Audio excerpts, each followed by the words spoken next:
BP यानी कि hypertension. Heart की कोई भी समस्या अगर स्टार्ट होती है तो वो हाई बीपी की वजह से होती है।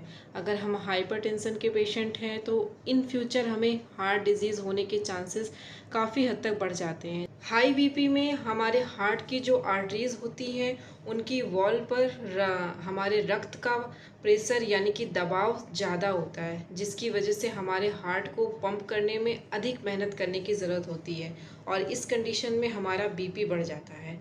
तो बीपी बढ़ना ये कॉमन समस्या हो गई है। जब लोग ज़्यादा स्ट्रेस लेते हैं, ज़्यादा चीज़ें सोचते हैं, फिर उस कंडीशन में भी हमारा बीपी बढ़ जाता है।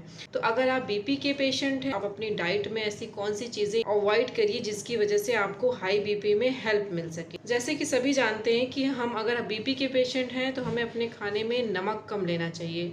हमें पूरे दिन में 2 ग्राम तक ही नमक अपनी डाइट में इंक्लूड करना चाहिए। वो दाल, सब्जी, सलाद सारी चीज़ों को मिला के होना चाहिए। नमक के साथ साथ हमें अपनी डाइट में और कौन सी चीज़ें हैं जो अवॉइड करनी चाहिए, वो है टी एंड कॉफ़ी। जब हम ज़्यादा कैफ़ीन वाली चीज़ें लेते हैं तो उस केस में भी हमारा बीपी बढ़ जाता है। जब अगर हमारा बीपी लो होता है तो हम सडन जाके कॉफ़ी पीते हैं, जिसकी वजह से हमारा बीपी बढ़ जाता है।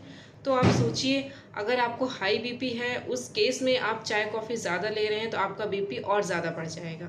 दूसरे नंबर पे है पालक।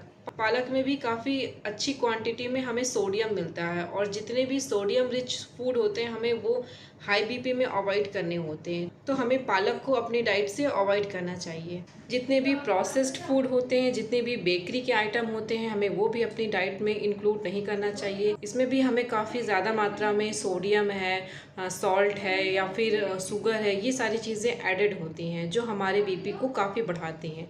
तो ये फूड आइटम आप अपनी डाइट से अगर अवॉइड करते हैं तो आपको हाई बीपी में काफ़ी हेल्प मिलती है।